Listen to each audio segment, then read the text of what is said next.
আসসালামু আলাইকুম। আপনাদের সাথে আছি আমি সাদ্দাম হোসেন।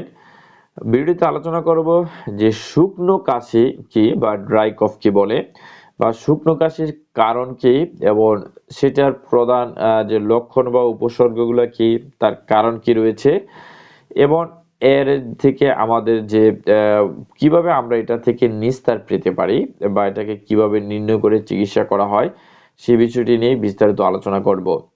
শুকনো কাশি কি? এটা একটা অনুৎপাদক প্রাকৃতিক বিরক্তিকর একটি কাশি, যাতে কোনো কফ বা যে স্লেমা রয়েছে সেটা নির্গত হয় না। সেটা কি শুকনো কাশি। এটি সাধারণত গলায় একটা সুরসুরে ভাবটা অনুভূত হয়। শুকনো কাশির যদি আমরা কিছু লক্ষণগুলা দেখি, এর মধ্যে আপনার শ্বাসকষ্ট থাকতে পারে, জ্বর বা শরীরে যে ঠান্ডা হয়ে যাওয়া সেটাও থাকতে পারে, গলা ফুলে থাকা, রাতে গাম হওয়া, ওজন কমে যাওয়া, ব্যায়াম করতে না পারা, শ্বাস গ্রহণের সময় বুকে সাঁই সাঁই একটা আওয়াজ হওয়া, বুক জ্বালা, খাবার গিলতে অসুবিধা হওয়া। আপনার এই সমস্যাগুলো সাধারণত কি শুকনো কাশি থাকতে পারে। যদি আমরা কিছু কারণ দেখি কি কারণে এটা হতে পারে, যে প্রধান যদি কারণে আমরা আসি, এটাতে সাধারণত ভাইরাস গঠিত কিছু অসুস্থতা, যেমন ঠান্ডা লাগা, আপনার ফ্লু বা ইনফ্লুয়েঞ্জা ভাইরাস সংক্রমণের পরে কাশি, এই কারণে এটাকে সাধারণত হতে পারে। যাদের এজমা বা হাঁপানি রোগ রয়েছে, যাদের হুপিং কাশি রয়েছে, অনেকের লেরিংস রয়েছে, লেরিংসে যদি ইনফ্লামেশন হয় যেটাকে লেরিনজাইটিস বলে, এবং বিশেষ করে ফুসফুসের যে কিছু অসুখ রয়েছে তার কারণে, যারা ধূমপান করেন তাদের জন্য এটা হতে পারে। অ্যালার্জিক রাইনাইটিসের কারণে কিন্তু এটি সাধারণত হয়ে থাকে।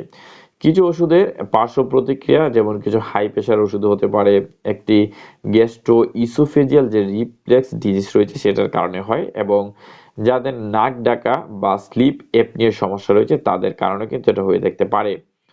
এবং শুকনো কাশির যে উপসর্গগুলো বিরল ক্ষেত্রে দেখা দিতে পারে, যেমন আপনার হার্ট ফেলিউরের কারণে হতে পারে, ফুসফুসের ক্যান্সারের কারণে হতে পারে, এবং আপনার ফুসফুসে যে রক্ত জমাট বাঁধা যেটাকে পালমোনারি এম্বোলিজম বলে থাকে বা পালমোনারি, এটার কারণে কিন্তু আপনার এই বিষয়গুলো কি হইতে পারে।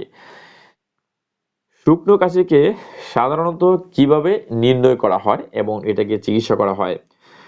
প্রাথমিকভাবে একজন চিকিৎসক যে কাশি বা অন্যান্য যে উপসর্গগুলো রয়েছে সেই উপসর্গগুলোর বিশদ কি আপনার কাছ থেকে জানবে, কিছু পরীক্ষা নিরীক্ষা করবে, এবং আপনার কিছু চিকিৎসাগত ইতিহাস বা আপনি কোনো ওষুধ সেবন করেন কিনা, আপনার বয়স, পরীক্ষার কিছু ফলাফলের উপর নির্ভর করে আপনাকে যে এটাকে সাধারণত নির্ণয় করে। যেমন আপনার অ্যালার্জি পরীক্ষা, আপনার এক্স-রে, গলার লালার কিছু নমুনা, আপনার পালমোনারি কার্যকারিতা পরীক্ষা এগুলো করতে পারে। শুকনো কাশির চিকিৎসার কারণগুলোর উপর নির্ভর করে, যেমন ভাইরাস সংক্রমণের জন্য কাশিতে নিজেকে নিজের যত্ন নিতে হবে। এটা ১ বা ২ সপ্তাহের মধ্যে কিন্তু এটা ঠিক হয়ে যায়। শুকনো কাশি থেকে আরাম পাওয়ার জন্য আপনি নিজের কিছু চিকিৎসা বলা হয় এগুলোকে নিয়ে যেতে পারেন। অর্থাৎ নিজের যে যত্ন নেওয়া সেটা। মধু গলাকে প্রলেপ দিয়ে এবং আপনার স্বস্তি প্রদান করে আপনার গলার যে সকল অস্বস্তি রয়েছে সেগুলো থেকে আরাম দিতে পারে আপনার শুকনো কাশির। তাহলে আপনি মধুটাকে খেতে পারেন। প্রচুর পরিমাণে তরল পদার্থ পান করা আপনার জন্য, যেমন আপনি জুস, চা ইত্যাদি খেতে পারেন।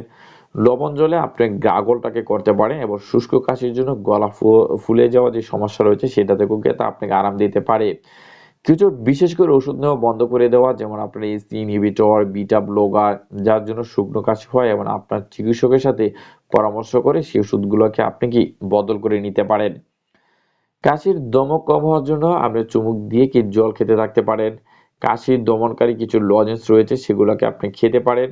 আপনার তরলস বা লিকটাস কাশির যে মিক্সচার, যেগুলো কাশির সিরাপ বা চাপা দিতে সাহায্য করে, যেমন আপনার ফ্লোক্সিডিন, ডেক্সোমেথোরফেন, কোডেন, তারপরে ড্রাই হাইড্রোক্লোডেন এবং পেন্টোরক্সাইড এগুলোকে আপনি নিতে পারেন। ঠান্ডা লাগে এবং জ্বরের জন্য একসাথে ওষুধের সাথে আপনি যেমন অ্যান্টিহিস্টামিন, ডিসকনজেস্টেন্ট নাক খুলতে সাহায্য করে, এবং প্যারাসিটামলটাকে নিতে পারেন। নাকের স্প্রে বা ইনহেলার রয়েছে, এগুলোকে আপনি ব্যবহার করতে পারেন, যেমন স্যানেজ বা কর্টিকোস্টেরয়েড যে আপনার নেজাল স্প্রে রয়েছে, অর্থাৎ নরমাল স্লান বা যে আপনার স্টেরয়েড যে কর্টিকোস্টেরয়েড নেজাল স্প্রে সেটা, এবং কর্টিকোস্টেরয়েড যে ইনহেলার রয়েছে সেগুলোকে আপনি নিতে পারেন। রিফ্লাক্স রোগের চিকিৎসা বা আপনার গ্যাস্ট্রোইসোফেজিয়াল রিফ্লাক্স যে সমস্যা রয়েছে সেগুলোকে দেওয়ার জন্য আপনি কিছু ওষুধ নিতে পারেন, যা শরীরের অম্লের বা আপনার যে অ্যাসিডিটি রয়েছে সেটা নিঃসরণটাকে বন্ধ করে। সেজন্য আপনি প্রোটন পাম্প নিতে পারেন। নিজের যত্ন নেওয়ার মধ্যে আপনাকে খেয়াল করতে হবে যে আপনার শোয়ার ঠিক আগে খাবার যাতে না খাওয়া এবং বিছানা যাওয়ার দিক থেকে আপনি যেন কি ঢালু হন। অর্থাৎ আপনার মাথাটা যাতে উঁচুতে থাকে, আপনি যেমন নিচুতে থাকেন সেটাকে আপনাকে এই বিষয়টাকে খেয়াল রাখতে হবে। যদি আমরা আসলে এই বিষয়টাকে যদি আমরা খেয়াল রাখতে পারি তাহলে কিন্তু আমাদের যে শুকনো কাশি রয়েছে সেটা থেকে কিন্তু অনেকটাই নিস্তার পাওয়া সম্ভব। তাহলে এ ছিল যে শুকনো কাশির যে কারণ বা শুকনো কাশিটা কেন হয় এবং সেটার লক্ষণগুলো কি এবং সেটা হলে আমরা কি ধরনের চিকিৎসা গ্রহণ করতে পারি সেই বিষয়টি নিয়ে বিস্তারিত আলোচনা। যদি ভিডিওটি আপনার ভালো লাগে অবশ্যই আপনি ভিডিওতে একটি লাইক করবেন, কমেন্টস করে আপনার মতামত দিতে পারেন, প্রশ্ন করতে পারেন। আমি চেষ্টা করব আপনাদের প্রতি প্রশ্নের উত্তর দেওয়ার জন্য। ভিডিওটিকে শেয়ার করে দেওয়ার জন্য অনুরোধ করছি। অবশ্যই ভিডিওটিকে শেয়ার করে দেবেন। পরবর্তী ভিডিও নিয়ে খুব শীঘ্রই ফিরে আসবো। সে পর্যন্ত ভালো থাকুন, সুস্থ থাকুন। বিদায় নিচ্ছি। আল্লাহ হাফেজ।